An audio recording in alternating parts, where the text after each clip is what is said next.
Patrick Chambon. Nous Bonsoir. sommes, bonsoir, donc tu es peintre et dessinateur. Nous sommes ici pour parler de ton dernier livre,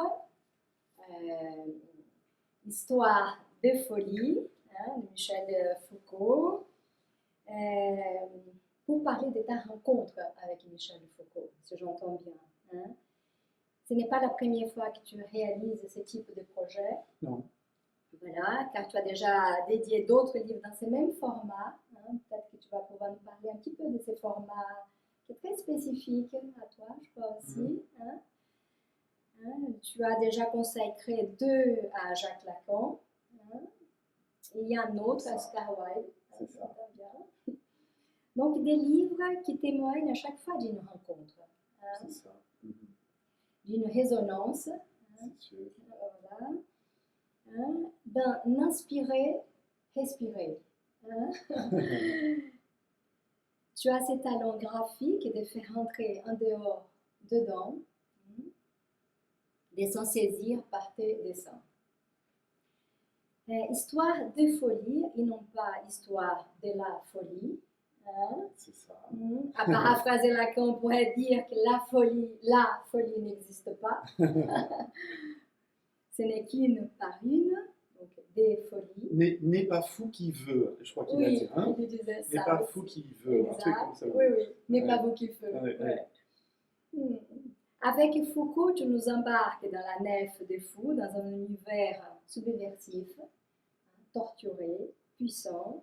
On retrouve une atmosphère quasi dantesque, l'enfer des Dantes, la descente aux enfers d'Ulysse, l'enfer des insensés de Foucault. Les fous, par où sont-ils passés? Où sont-ils aujourd'hui? Je crois que c'est ça l'actualité aussi de ce livre. Une partie 2, j'ai envie de dire, elle est au musée du Louvre en ce moment. Oui. J'arrive tout juste de l'exposition Figure du fou, magnifique, qui passe à Paris. Puisqu'ils sont au Louvre en ce moment, on peut dire que ton livre, il est dans l'air du temps. Alors, je ne sais pas si tu étais... Circonstances non calculées, mais voilà. c'est bien tombé. Voilà. On retrouve aussi ton livre disponible dans la librairie aussi de l'exposition. J'espère bien. Voilà. Donc, une navigation historique, iconographique de ces projets hautement critiques et qualité, l'histoire de la folie à l'âge classique de Michel Foucault.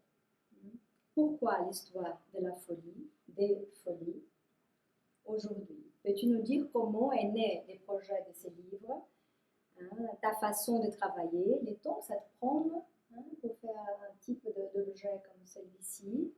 Puis ces formats hybrides, ces livres et BD. Oui, ça déplaît beaucoup aux libraires, souvent aux éditeurs, notamment aux éditeurs de BD qui ne me reconnaissent pas justement comme faisant partie des leurs, justement.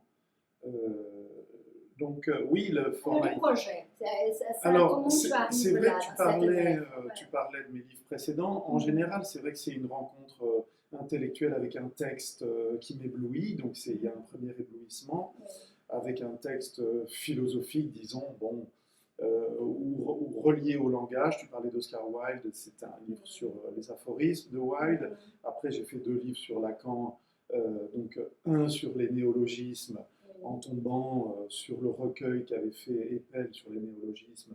Donc c'est aussi un émerveillement du langage, sur le langage. Et puis après, le commentaire du séminaire 7 sur le banquet de Platon, là c'est pareil, si tu veux, c'est un éblouissement pour la navigation de la pensée, le cheminement de la pensée. Alors ce qui est intéressant justement dans le cheminement d'une pensée, c'est que le texte suit son parcours à lui, mais l'image justement, c'est une espèce de nef un peu particulière, parallèle, un peu qui suit un autre chemin. Et quand je rencontre un texte comme ça, certains textes, alors je ne sais pas trop les raisons de mon amour pour un texte, là c'est un peu de l'ordre du rationnel et l'irrationnel, ça me parle, oui. ça parle aussi de moi, disons, dans un texte. Absolument. Il y a quelque chose, tu parlais de la résonance, puisque Ouais. j'évoque ce propos de Deleuze au début de mon livre.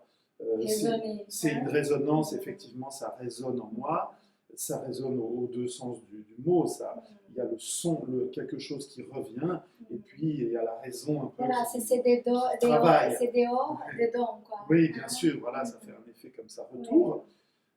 Donc, c'est des rencontres avec des textes.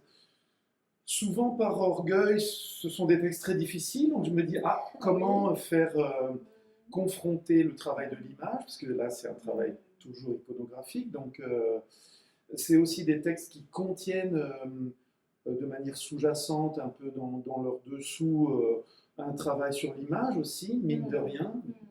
Pour moi, un aphorisme, il y a quelque chose de l'ordre du tableau.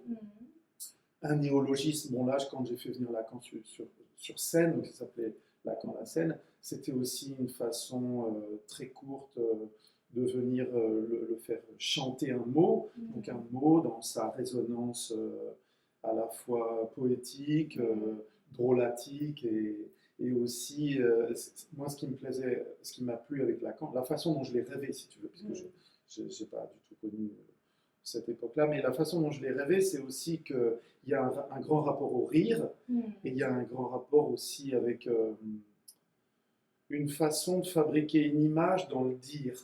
Tu vois. Donc ça m'intéresse. Alors Foucault,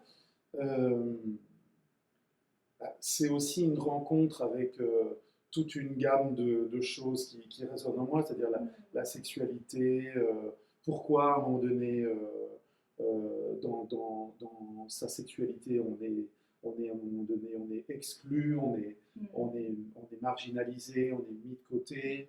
Donc ça m'a frappé. Bon, je m'y suis quand même pris à 3 fois pour lire le texte.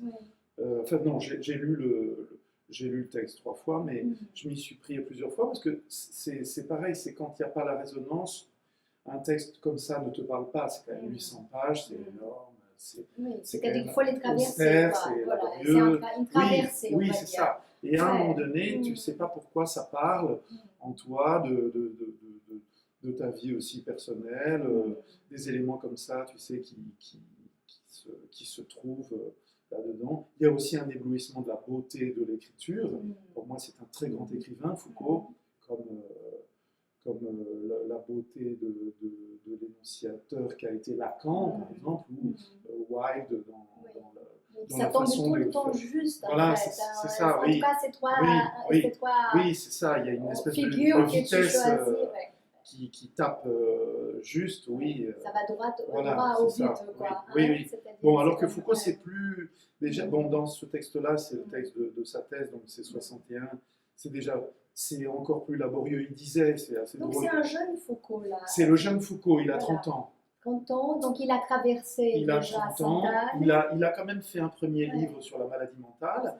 Il a aussi été, c'est assez paradoxal, mais c'est toujours comme ça un peu avec la vie de Foucault, après avoir été emmené par son père à Sainte-Anne parce qu'il faisait une crise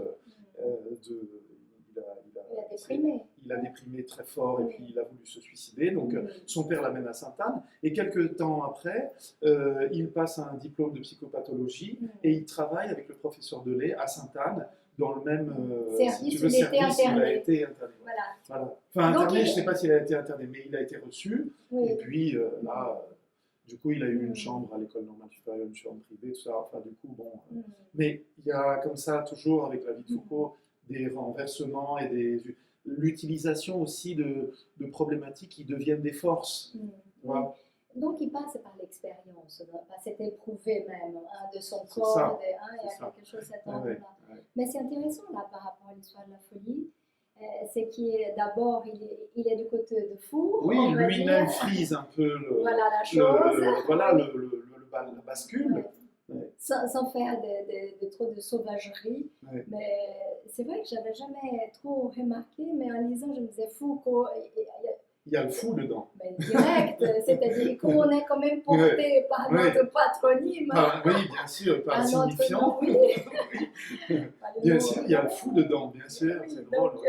C'est pas mal. Oui, c'est drôle ça. Donc c'est On ne sait quelque jamais chose. comment ça travaille, ça, mais Ça travaille. probablement Ouais. que ça travaille. C'est même que c'est au-delà du travail, ça appelle. Ouais, Hein? ouais, C'est-à-dire que ouais, notre nom, notre ouais, patronyme ouais, appelle. ouais, Hein? ouais, Donc il y a un ouais, effet comme ouais, ça ouais, qui est intéressant. ouais. Alors si on passe un peu, si on rentre un petit peu alors dans cette iconographie, donc les figures du fou. Hein, je parlais là tout à l'heure, je suis allée à l'expo au Louvre, l'exposition qui est au Louvre. Donc on retrouve quand même des tableaux, notamment de Bosch, de Beaucoup, Berger, oui. beaucoup, hein, Ah oui, et qu'on retrouve effectivement dans tes planches, dans tes oui, dessins. oui. Hein? Alors si tu Oui. peux nous parler un peu voilà, Eh ben alors, des inspirations. si tu veux, ce qui est intéressant dans le texte de Mm. Foucault, c'est que bon, lui il était très fasciné par le visible, par les tableaux, il a fait un grand texte sur Manet après, quelques années après, mais sur le noir et la surface.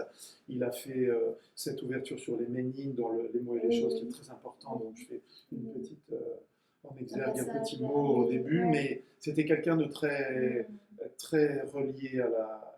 Deleuze disait qu'il y avait ces deux grands problèmes, c'est la visibilité et les énoncés. Bon, c'était dans un cours de Deleuze, il rappelle ça. Et que comme il était très myope, il était très relié, justement, ça c'est une anecdote de Deleuze, mais il était très relié justement à tout ce qui était de l'ordre du visible et tout ça.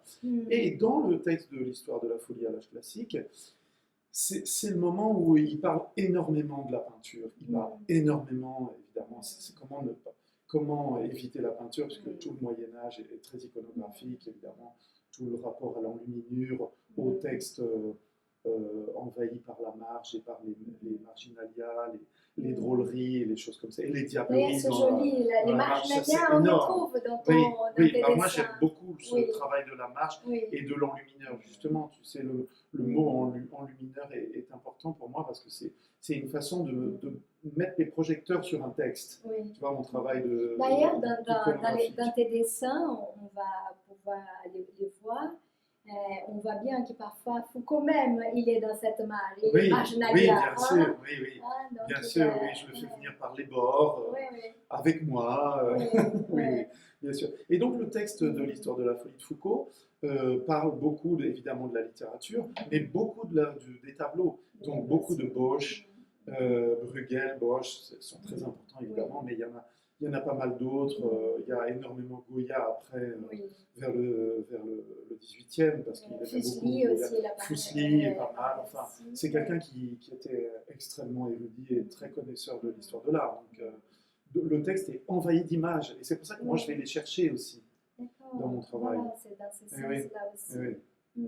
Et puis, tu sais, c'est le texte de Sébastien Brandt, qui a écrit La Nef des Fous, qui a été un best-seller à la fin du Moyen-Âge. Et à partir et autour de ce texte, avec Jérôme Bosch, qui fait son travail au XVIe siècle, au milieu de 1500 à peu près, 1530, 50, comme ça. Et il y a énormément de cette iconographie sur la Nef des Fous est très, très commune, quoi. Il y en a beaucoup. Alors parlons un peu de cette nef, hein? Parce que tu reviens beaucoup aussi dans tes dessins. Qui était dans cette nef?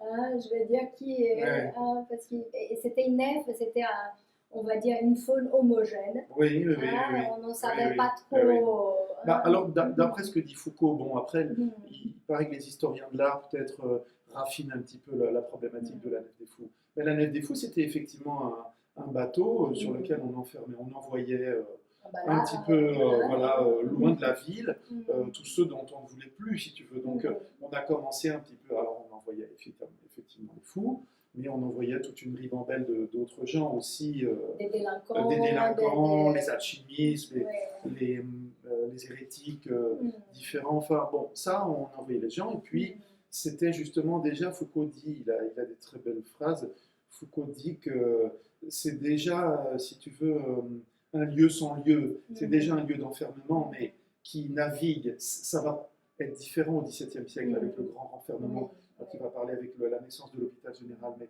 c'est déjà ces petites nefs qui flottent comme ça. Alors, c'est la question de la folie et de l'eau. Voilà. Voilà. Donc, Ça, c'est très beau.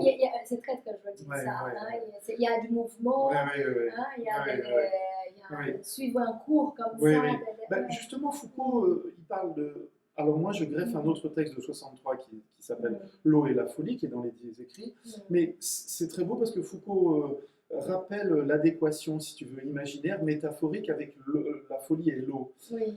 Les vapeurs, bon, après c'est les vapeurs peut-être hystériques plus longtemps après, mais les vapeurs, l'ivresse, de l'alcool, la furie, la mélancolie qui est liée au lac noir et à l'eau sombre. Et, tu vois, il y a toute une métaphorique de l'eau qui est associée au Moyen-Âge, un peu à la fin du Moyen-Âge, un peu avec la folie, et aussi qui se renverse parfois parce que l'eau, elle tombe du ciel. Donc le ciel aussi, ça a un rapport avec le fou. Le ciel va calmer le fou. Et après, par exemple, au 19e, on va beaucoup baigner les fous, les mettre dans les baignoires, leur déverser de l'eau froide. Et tout. Tu vois, il y a une grande métaphorique de l'eau. Il y a un retournement aussi. Il y a un retournement. Un retournement, parce que c'est plus bien sûr. l'eau, la fluidité, on va dire non, comme bien ça. Sûr, bien sûr. C'est oui, ça change de nature, de sens, voilà. bien sûr. C'est une eau punitive. Oui, bien sûr. Qui vient punir, bien sûr, qui vient calmer, qui vient... Bien sûr. Mais c'est comme l'animal, par exemple. Je ne sais pas si tu voudras qu'on parle à un moment donné. L'animal, dans le texte de Foucault, il est à la fois quelque chose au moment du Moyen-Âge, avec le lien au diable, et puis au XVIIIe, il est totalement différent. Le concept de l'animal et de l'animalité est totalement différent par rapport à la folie. C'est ça qui est incroyable aussi dans l'histoire, et ça, Foucault il restitue bien, et toi aussi dans tes dessins. On voit cette transformation. C'est-à-dire qu'est-ce qu'à un moment donné, c'est comme ça, parce qu'on voit bien la question du fou qui était dans l'ivresse, qui était parfois même, je veux dire, écouté comme quelqu'un qui disait la vérité, qui était sage. Ça aura lieu, ça, oui, bien sûr. Jusqu'à trouver dans cette psychopathologie très lourde, très difficile, je veux dire, qu'on rencontre encore aujourd'hui. Même si je crois que ton livre, il a cet intérêt aussi, c'est d'interroger qu'est-ce qu'on fait de fou aujourd'hui, qui est fou aujourd'hui. Ce qui est intéressant dans ce livre, moi, c'est un petit peu le travail que j'ai voulu montrer. Justement, montrer la ligne de pensée qui fait que dans un livre aussi énorme qui part un petit peu du Moyen-Âge et qui va arriver jusqu'à la naissance de la psychiatrie, mais qui nous montre justement par cette grande navigation du concept, qui nous montre comment justement on passe d'un point d'une notion qui va s'interpréter d'une certaine manière, et puis dans cette flottaison, dans cette flotte, dans cette navigation du concept, ça va changer de visage, et puis ça va devenir autre chose. Tu vois, c'est ça qui est intéressant. C'est dans cette grande parabole historique, on voit à quel point un concept passe d'un point à un autre. Et ça, c'est vraiment fascinant. Alors qu'il est fait en soi elle-même. Oui. C'est peut-être la question là du point de vue. Et puis du sens qu'on donne dans l'histoire. l'histoire. À un moment donné, quelque chose a un sens. Et puis, quand l'histoire avance, le sens change de point, d'angle de vue, quoi. Est-ce que pour toi, la figure du fou, qui est une figure très subversive dans toutes les époques, on va dire, est-ce que c'est toujours le cas? Est-ce qu'il est fou? Il est encore... Alors moi, je n'en connais pas. Toi, peut-être plus. Peut-être que tu en connais, mais tu ne sais pas. Mais maintenant, justement, j'ai un autre regard depuis ce travail, probablement sur des événements un peu qu'on pourrait appeler fous comme ça dans la vie quotidienne. Tu sais, on appelait, je crois qu'on appelle aussi l'idiot du village. Un peu, c'était au Moyen-Âge, cette notion recouvre plein de comportements probablement particuliers, ou disons des petites déviances particulières. C'est vrai qu'on va aujourd'hui, par exemple, quand on n'est pas psy ou on n'est pas dans la psychopathologie, oui, c'est ça, on le voit. On veut dire qu'on dit il est perché, oui, c'est ça, il est original. Voilà, c'est ça, c'est des comportements autres. Mais qui sortent quand même d'une certaine norme. Oui, mais par exemple, tu sais, bon là je fais une parenthèse, tu la couperas peut-être au montage. Mais par exemple, quand il s'est passé le problème de DSK, Oui, je ne sais pas si tu te rappelles, oui, ce type-là qui allait presque être président de la République, tout d'un coup, il plonge dans un événement sexuel oui, frénétique qui oui. l'embarque. Et Pervers, c'est là que je oui. me suis dit, c'est fascinant parce que Oui. c'est là où on peut vraiment croire à l'inconscient, Mm. parce que ça travaille parfois contre toi. Exact, Et ouais. ça t'emmène là où tu ne voudrais probablement pas aller Oui, d'un point de vue rationnel. oui. Et probablement que Et que la ça pourrait sexualité, être appelé elle est un des comportement raisons. de fou, mais Oui, ça n'est pas lié oui, à la folie au sens oui. pathologique du terme, comme on en enferme à Sainte-Anne, je veux dire, tu vois, ça c'est autre chose. Mais l'inconscient, ce n'est pas raisonnable. Non, Il faut le non, savoir. mais c'est sûr. Et que les désirs, et ça, Lacan, il disait, Ouais. ils sont proprement ils sont fous. Ouais, Les ouais, désirs, ouais, ils sont fous. ouais, ouais, bien sûr. Hein, Ouais, et, ouais. donc Ouais. cette question du normal et du pathologique, Mhm, c'est une mhm. vraie question. Ouais, ouais, ouais. Hein, et que je crois que effectivement, ton livre, il met tout ça, je veux dire, il met tout ça à la surface aussi. Hein? Alors, ça, on a déjà parlé un petit peu, mais cette question qui est chez Foucault, la vie et l'œuvre dialoguent C'est sûr. tout le temps. Ça, c'est sûr. Tout Oui, le oui. temps. Et ça, j'entends aussi pour toi. Hein. Parce que C'est sûr, oui. parce oui. qu'on te retrouve, Oui. dans l'œuvre. Beaucoup. Là. Beaucoup. Hein. Oui, oui, c'est sûr, oui. Bah, C'est chouette oui, de- si tu veux, c'est comme je l'avais fait beaucoup avec mes livres Mm. précédents, notamment Oui. avec le Lacan sur le banquet, Oui. parce qu'on est dans une structure d'amphithéâtre Oui. assez monotone Oui. et assez ennuyeuse. Donc, je m'étais dit, justement, là, j'avais commencé un peu à réfléchir à la marge, à l'arrivée dans les Oui. marges, à ce qui se dit dans la marge, à l'importance, à la puissance de la marge, justement, tu vois. Et donc, je m'étais figuré dans l'amphithéâtre, de manière à ce que le regardeur, enfin le lecteur de mon livre, puisse aussi être comme au-dessus de mon épaule ou à côté de moi, regardant Lacan dire son propos, mais être à côté de moi justement comme une espèce de position un petit peu d'analysant qui est en association d'images et d'idées, et si tu veux, qui donc a une fonction de commentateur aussi. Tu vois, ça a plusieurs fonctions. Ça a une fonction un peu drôlatique, au sens de l'enlumineur qui fait des diableries sur la marge, mais ça a aussi une fonction un petit peu d'analyse. Ça a une fonction aussi au moment où quelque chose se dit de Lacan, moi ça résonne, donc j'en appelle à un souvenir ou j'en appelle à un penseur. Tu vois, je peux faire venir Oscar Wilde à mes côtés. C'est très anachronique, mais c'est ça aussi la pensée. Donc elle va chercher tout d'un coup une association d'idées et elle la fait venir dans la marge. Donc si tu veux, dans la position là du fou, ça me plaisait aussi d'avoir cette position un petit peu virevoltante où j'interviens, je viens, je suis souvent à commenter un propos, je fais souvent une digression par rapport à ce qui est dit. Et puis j'ai une fonction un peu d'analysant, j'ai une fonction d'association, je fais des associations d'idées, tu vois, même si elles relèvent un peu de l'érudition et parfois d'un texte que je fais venir qui est un peu Est-ce que ce anachronique. sont des textes qui ont un effet, on va dire, thérapeutique pour toi? Est-ce Non, que tu sors alors je ne dirais pas thérapeutique pour moi, je dirais que ce sont des textes qui ont eu un peu une fonction de fendre un peu le texte de Foucault, de lui faire rentrer une poussière, si tu veux, comme dans l'œil. Tu vois une gêne, quelque chose de l'ordre soit d'une gêne, soit d'un accord au sens musical, tu vois, de faire rentrer dans le texte un élément pas seulement perturbateur, mais un élément de puissance supplémentaire. Tu vois, c'est pas tellement thérapeutique pour moi. C'est juste, tiens, je me dis, tiens, ça rime comme ça. Ça me fait penser à ça, oui. Donc, bah ça te fait pas quelque chose d'écrire? Ah, si. Ben c'est dans Ah, ce mais sens-là. Tu sais, quand j'ai fait mon expo à Mais Marseille... thérapeutique, c'est dans ce sens-là. Ah, Est-ce que d'accord. ça te fait quelque chose? C'est ça la thérapeutique. Ça me fait jubiler. Ça me fait jubiler. Mon galeriste de Marseille m'a dit, on sent que tu as jubilé. Mais oui, bien sûr, je me suis amusé pendant 2 ans. Tu me posais la question au début. J'ai fait ce travail pendant 2 ans. Donc, Ça prend un certain temps, hein.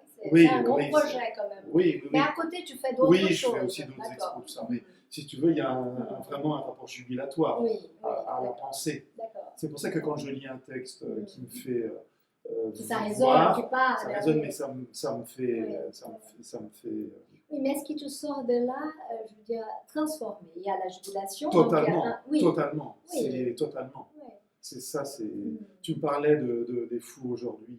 Alors moi, je ne suis pas relié à la psychiatrie, à cet univers comme un psychanalyste ou comme un psychiatre, mais je regarde les choses depuis que j'ai fait ce travail de manière très différente, avec la sexualité, avec plein d'éléments. Oui, dans mon propre travail, même pictural, si tu veux, sur l'animal, sur plein de choses. C'est obligé, ça te change, Oui. c'est sûr. Oui, ça, voilà, Ça, comme un c'est sûr. texte peut. Tu sais, quand j'ai fait mon travail sur Lacan et le banquet de Platon, où il est commenté, il s'agit de courir après l'objet de l'amour. Qu'est-ce que donc, où est-il, par où ça passe, en qui ça arrive, comment ça se donne. Ben, ça, quand tu fais un travail comme ça, tu es obligé après de voir les choses totalement différemment. Oui. Pas forcément mieux, hein, ni de manière plus facile. Non, mais il y a quelque chose ça qui change ton est esprit. ajouté là. Oui, Hein, bien sûr. ouais, Bien sûr. c'est vrai. Alors, je me demandais, parce qu'on voit aussi que c'est toute l'histoire, donc c'est toute l'histoire de la folie que tu vas déplier dans ton livre. Tes citations sont très choisies et illustrées à chaque fois. Hein. Il y a la place que tu donnes à l'homosexualité est centrale. Hein. Elle a été aussi pour Foucault longtemps. Elle aussi, c'était ça qui l'embarquait d'ailleurs dans la nef des fous longtemps. Hein, il souffrait bien de sûr, ça, bien sûr, bien sûr. Il était tourmenté de son homosexualité. Bien sûr. Hein, et c'est incroyable parce qu'en réalisant, c'est vrai que l'homosexualité, elle était stigmatisée, pathologisée, criminalisée, et que ça ne fait pas si longtemps. Non, c'est fou. Hein. Hein? C'est fou, les tu cas sais, de aux dire, États-Unis, donc ça n'est plus considéré comme une pathologie psychiatrique depuis maladie 73 mentale, ou 72, et en France 93 comme maladie mentale. Tu te rends compte? Et donc j'ai appris dernièrement avec le gouvernement à venir que dans le Parlement, il était question de thérapie de conversion. On parle encore de ça. J'étais sidéré, je t'assure, à propos de l'homosexualité. Hein, on parle de thérapie de conversion, donc, comme on faisait aux États-Unis dans les années 50 ou peut-être même en Europe, je ne sais pas, où là, il y avait des castrations chimiques, etc. On parle encore de ça, tu te rends compte? Malgré toutes ces avancées, oui, parce que nous avons quand même... Malgré tout. Voilà, et on voit bien que la question, on va dire qu'il y a toujours une moralisation c'est ça, hein, qui est portée... C'est ça, bien sûr, bien sûr. Et alors, si tu veux, ça a été le fil que j'ai suivi, justement, je le dis à la fin de mon livre, le livre est foisonnant de Foucault, donc il y aurait eu plein de choses à faire. Moi, j'ai tiré un fil sur lequel j'ai navigué, et ce fil, c'est ce que montre très très bien Foucault, c'est intéressant. Mais j'aurais pu prendre n'importe quelle autre déviance. Mais moi j'ai pris aussi la question de l'homosexualité parce que ça concernait Foucault aussi. Et puis parce que justement quand Foucault parle de l'enfermement de toute une catégorie de déviance, mais qui ont à voir aussi avec les astrologues, les pères dissipateurs, les ivrognes, les sorcières, les nymphomanes, les hystériques, les homosexuels, les vénériens, enfin toute une catégorie. La liste est longue, mais fascinante. Tellement tu crois rêver. Un alchimiste enfermé, tu crois rêver. Tu te dis, mais où est le problème? Bon, bref. Et donc du coup, quel est le danger? Quel est le danger? Et du coup, ce paquet de déviants qui va être enfermé au XVIIe avec tous les luxurieux et les oisifs et ce qu'on appelle les chômeurs, ils vont tous être enfermés à un moment donné par la police de Louis XIV. Bon, enfin, ils vont en enfermer beaucoup, énormément. Et comme ils vont être enfermés avec les fous, c'est ce que raconte bien Foucault. Si tu veux, cet enfermement avec le XVIIe, XVIIIe et la nosographie du XIXe siècle de la psychiatrie naissante, cet enfermement va faire que ceux qui ont été enfermés avec les fous, ces déviances vont être considérées comme folles, comme des témoignages de la folie, des hystériques, de Charcot, évidemment. On parlait de, si tu veux, la maladie mentale dans la psychiatrie jusqu'au XXe siècle.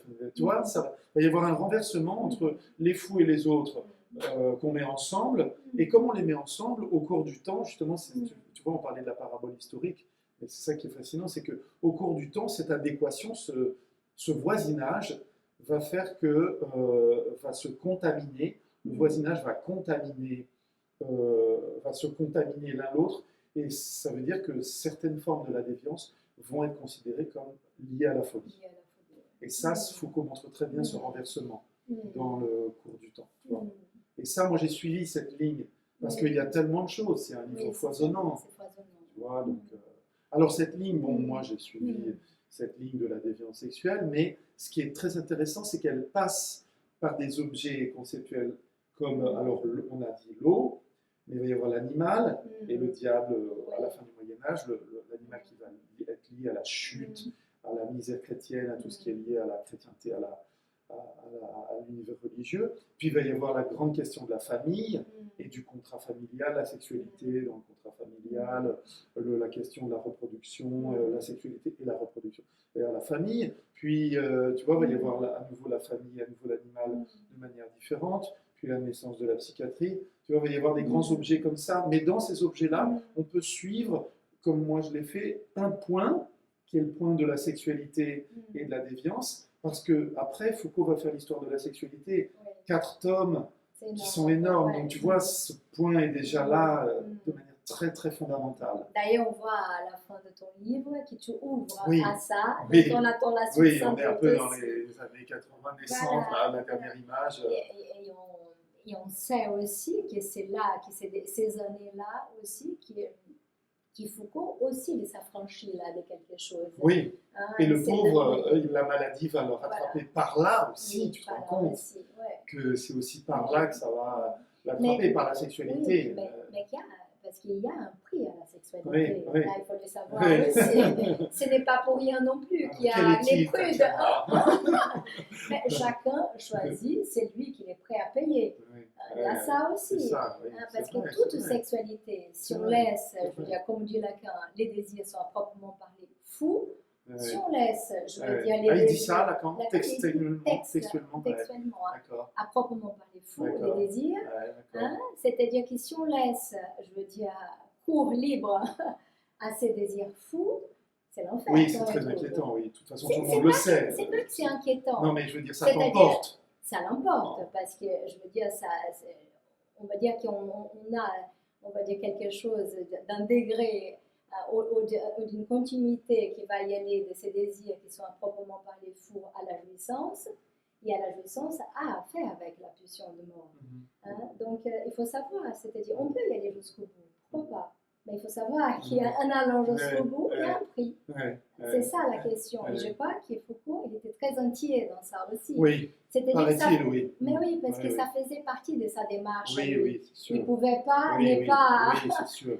Il n'allait pas dire, alors là, je m'arrête là, quoi. Après tout ce qu'il a raconté, c'est-à-dire tu ne peux qu'y aller. Bien sûr. Tu sais, on l'a retrouvé souvent, son ami Edmund White, à New York, raconte ça. On l'a retrouvé...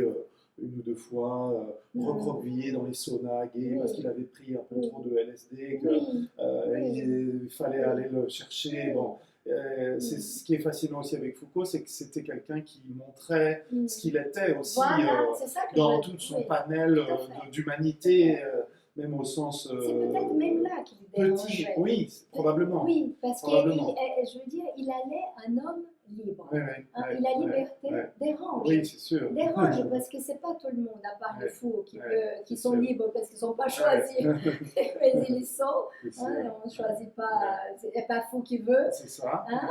Mais quand on choisit d'une façon, je veux dire, performative, affirmative, décider cette liberté-là, il y a un prix. C'est juste qu'il faut le savoir. Et je crois qu'il le savait. Ah oui. Parce que je ne crois pas que c'est quelqu'un qui allait s'arrêter face à ça. Mais c'est sûr qu'on est rattrapé à ça. On se limite un peu. Et on voit que quand on ne se limite pas un peu, ça peut aller loin aussi. Donc il y a une justesse à trouver. Et puis lui était au moment où où Ouais. effectivement le sida est arrivé Oui. et a Oui. fauché Oui. tous ces gens qui essayaient Ouais. de se libérer justement Oui. de ces Oui. années de Oui. répression, Oui. d'interdits, d'exclusion et de normativité Mm. terrible Mm. que nous, on ne connaît pas. Mais je veux Non. dire, tu vois, Voilà. et puis arrive la maladie et ça fauche toute cette Tout. liberté qui Ouais. cherchait à se Mm. prendre Mm. et à se créer. Mm. Donc, ouais, Alors, j'avais une question à te poser. Pas qu'il y a beaucoup lu Foucault, ouais. je n'ai pas beaucoup lu, mais dans tes dessins, on voit, dans ton livre, hein, on voit Foucault un peu presque partout. Oui. Hein? Donc, il s'immisce, il scrute, il commente, il regarde. Oui, oui. Hein, il est partout, il est dedans, il est dehors. Et je me disais, en voyant tous ces cheminements, je me disais, quels étaient les points aveugles de Foucault? Est-ce que tu auras une idée de Alors, ça? quand tu veux dire de Foucault, tu veux dire quoi? C'est-à-dire, qu'est-ce qu'il ne voyait pas dans sa Ça, démarche? je ne peux pas répondre à sa place, Tatiana. Non, mais je me dis, mais tu peux avoir Si une idée. tu peux me demander à ma place, peut-être Oui. à moi, mais... À toi, oui. Euh, Comme quelqu'un qui a quand même traversé son œuvre, là, tu as beaucoup lu, tu as beaucoup. Parce qu'il était l'objet, il était son propre objet. Hein, parce que cette question d'écrire à partir d'une expérience, hein, c'est vrai qu'il y avait une position critique, hautement critique, notamment sur toute la question du pouvoir, ces jeux de force, de vérité. Hein, c'était quelque chose qui était très toujours dans ces espaces, on va dire, dans ces jeux où ce sont des espaces ouverts mais très tendus à la fois, parce qu'il y a toujours une force qui commande là-dedans. Hein? Je ne sais pas, parce que c'est resté comme, pour moi comme question, regardant tes planches là. Je me disais, qu'est-ce qu'il lui, il n'était pas capable, parce qu'on a l'impression qu'il voit tout. Oui, il est un peu panoptique, hein, On va Foucault. le Oui, dire.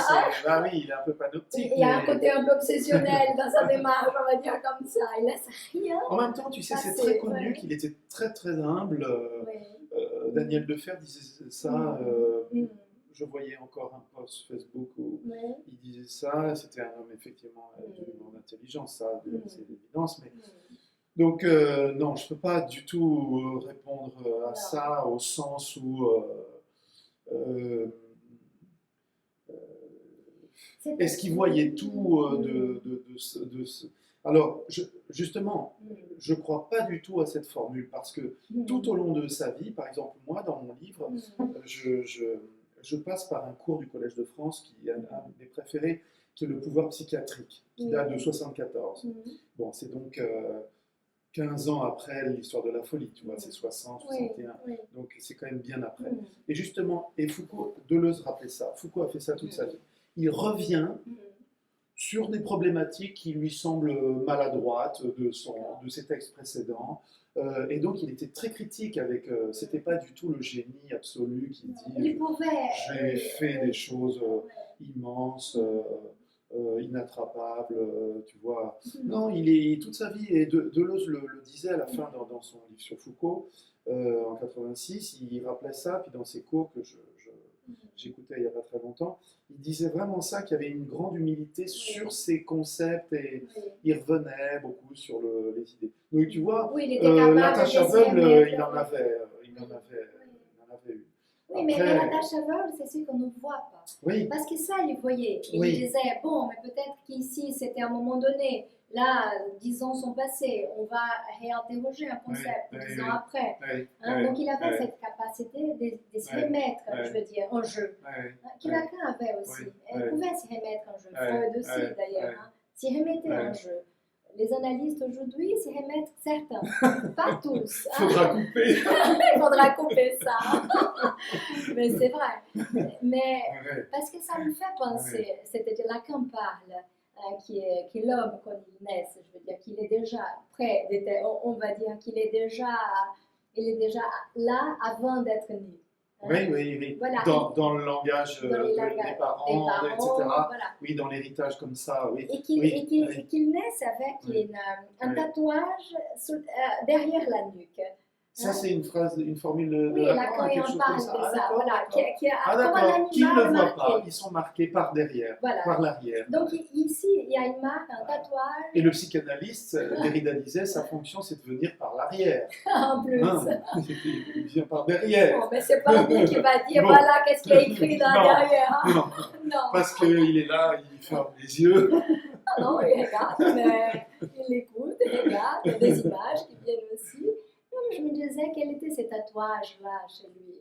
Non, mais j'étais intéressée d'un point de vue psy, sans doute, c'est ma déformation professionnelle, sans doute, qui questionne ça.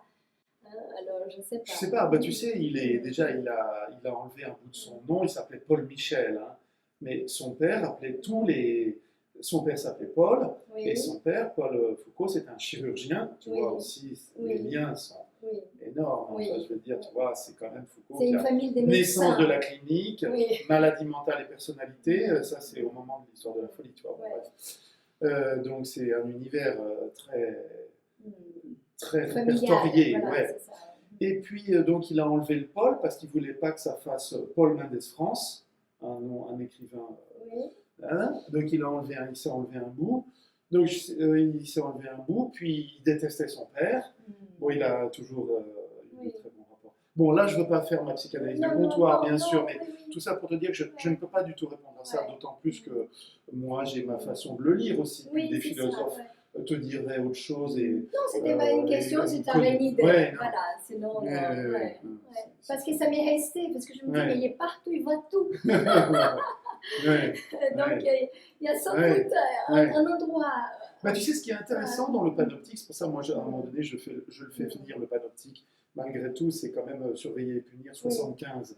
C'est le livre de 75 sur la prison, où là, il conceptualise vraiment tout un chapitre sur le panoptique. Mais moi, je le voyais déjà arriver dans l'histoire de la folie, surtout son système de la discipline, des structures disciplinaires qui viennent du monde religieux, qui viennent du moine, tu vois, Foucault a des très très belles pages sur le système disciplinaire qui vient de ça, et puis après on va arriver dans le monde psychiatrique avec Pinel et tout ça. C'est quand même un monde très surveillé, avec la surveillance généralisée. Donc je voyais déjà arriver un petit peu le panoptique. Et si tu veux, dans le panoptique, ce qui est intéressant, c'est que c'est une tour centrale, et puis c'est un anneau autour de cette tour, avec des cellules, donc on enfermait les gens là-dedans. On a déjà une planche là. Voilà, il y a une planche là-dedans, où Foucault est dans la tour. Et ce qui est intéressant, c'est que cette conception, c'est que la tour, tu es plus obligé de mettre quelqu'un qui surveille. C'est-à-dire que ceux qui sont dans les cellules se savent surveiller, se savent regarder. Ils se supposent regarder. Et ils se supposent tout le temps surveiller. Ce qui fait que tu n'as même plus besoin d'envoyer ta femme ou ton fils surveiller. L'architecture devient une structure de surveillance, comme maintenant aujourd'hui les caméras. Si tu veux, moi j'ai quelqu'un qui est venu me voir à Marseille, une jeune fille qui venait passer une thèse sur les systèmes de surveillance, et elle est venue me voir, elle m'a parlé, elle m'a dit, vous savez, j'ai parlé beaucoup du panoptique dans ma thèse. J'étais surpris, je lui ai dit, et si tu veux, c'est presque une tâche aveugle ça aussi. Dans la structure, c'est une tâche sans regard, mais on est supposé quand même tout le temps être regardé de partout. Épié, quoi. Tu vois, c'est l'ubiquité un peu de Dieu, là. Il nous semble être regardé de partout. C'est peut-être la paranoïa aussi chez vous, ça s'appelle comme ça. Ça parle un peu de ça, oui. Bon, en tout cas, pour Foucault, je ne peux pas répondre. Non, d'accord. Bon, mais écoute, on pourrait presque rester là, hein, avec peut-être une dernière question, hein, qui est une belle question, je pense, c'est cette question de l'altérité. Parce que c'est vrai que... Ça, c'est une très grande question. Oui, parce que c'est vrai que c'est la question, la folie, elle a toujours fait altérité.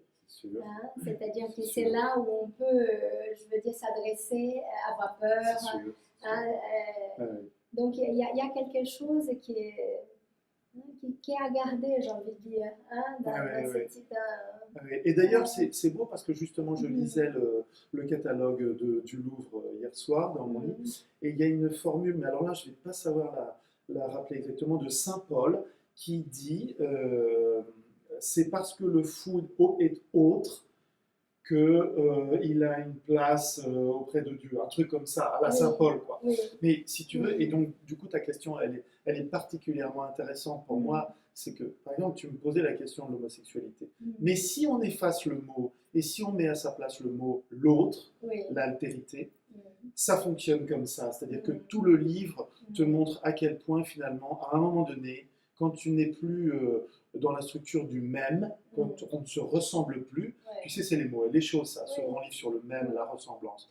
Quand tu n'es plus dans la structure du même, c'est-à-dire quand tu es, du coup, considéré comme anormal, bizarroïde, tu vois, c'est toute la liste, l'énumération dont je faisais tout à l'heure.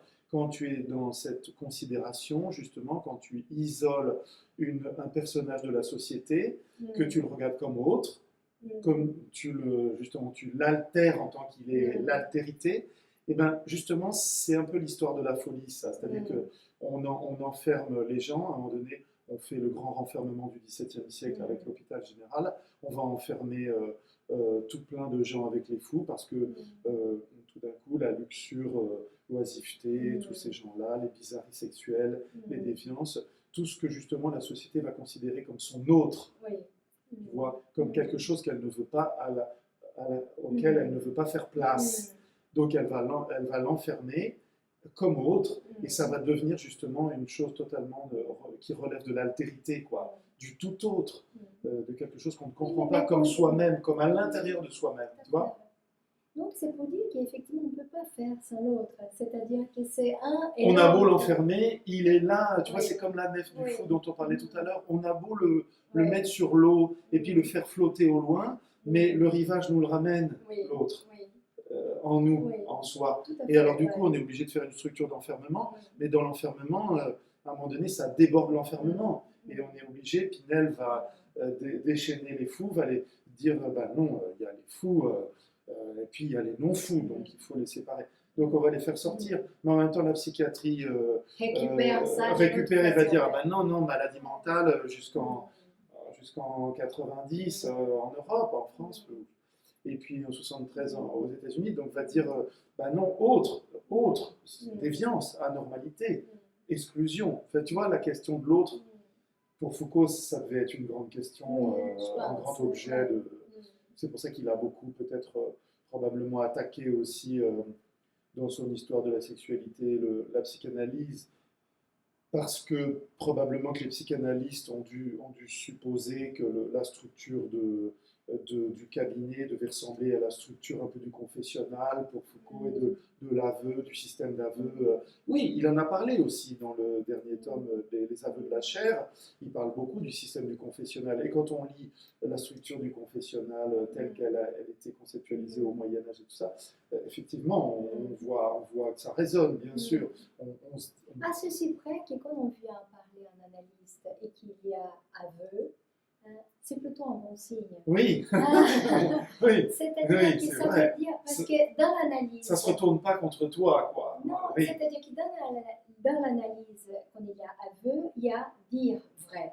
C'est la parésia. Oui. Voilà. Et tu sais, à la fin de sa vie, il travaillait sur la parésia. C'est magnifique, les dire vrai. C'est-à-dire que c'est qu'on a un sujet, il est à même de récupérer éthiquement ce qu'il est en train de dire. Donc, avant de lire un dispositif, le dispositif analytique, il permet ça. Justement, oui, c'est vrai. Donc, ce n'est pas les confessionnals. Oui, non, bien sûr. Voilà. Bien donc, sûr. Mais je crois qu'il faisait une confusion là. Mais si tu veux, c'est quand même tu vois, avec Freud, par exemple, quand moi j'ai lu ce livre sur l'histoire de la folie, tu vois aussi avec le cheminement dans l'histoire, tu vois aussi que finalement. J'allais dire la cure par la parole, mais ça c'est la formule de Freud, mais tu vois aussi que cette puissance d'avoir à dire à un autre, tu vois, tu parlais de l'autre, cette puissance d'avoir à dire à un autre, qui dans l'histoire va devenir quelque chose de très important, et ben tu vois aussi que Freud, il vient pas de n'importe où, tu comprends? Oui, c'est aussi, tu te dis, c'est... Après, je veux pas du tout, moi je ne suis pas connaisseur comme vous, mais je veux dire, je ne fais pas un rabattement de l'un sur l'autre, mais je veux dire... Mais c'est une chance de pouvoir avoir un lieu où on peut dire vrai. C'est une chance. Et tu sais, d'ailleurs, dans le cours du Collège de France, le pouvoir psychiatrique, là, Foucault cite des textes de Pinel, donc la naissance de la psychiatrie. Comment c'était son prénom à Pinel? Comment c'était son prénom à Pinel? bon, je ne sais plus, Jean-Philippe ou Philippe Pinel, Philippe, il parle de ce texte de Pinel où il dit, Pinel énonce que le surveillant de l'asile doit avoir un beau physique, doit être très impressionnant, mais que aussi il y a tout un recours avec le devoir dire, toutes les problématiques de l'enfance et tout ça. Enfin, tu vois à quel point déjà cette problématique d'avoir à dire quoi, les éléments de l'enfance, c'est déjà dans les textes de Pinel et de Leray ou de ces gens-là, tu vois. Mais c'est même pas dire les événements de l'enfance par rapport à l'analyse, ça va beaucoup plus loin que ça. C'est-à-dire un repentir, quoi. Oui, c'est-à-dire c'est quelque chose, c'est une vérité qui sort là. Je veux dire qu'il ne va pas chercher dans l'enfantile. Normalement, l'enfantile, on a dû déjà traverser. Quand on arrive à l'aveu, comme je dis, c'est un moment où le sujet est prêt à assumer une responsabilité éthique par rapport à son propre désir. Donc là, ce n'est plus la question des parents, c'est la question du sujet qui apparaît comme responsable, on va dire, de se faire père de lui-même. Hein? Je crois que c'est ça. Ou mère. Oh mère, oui. Bon, pourquoi pas. Hein? C'est dans l'air du temps. Allez, on pourrait rester là.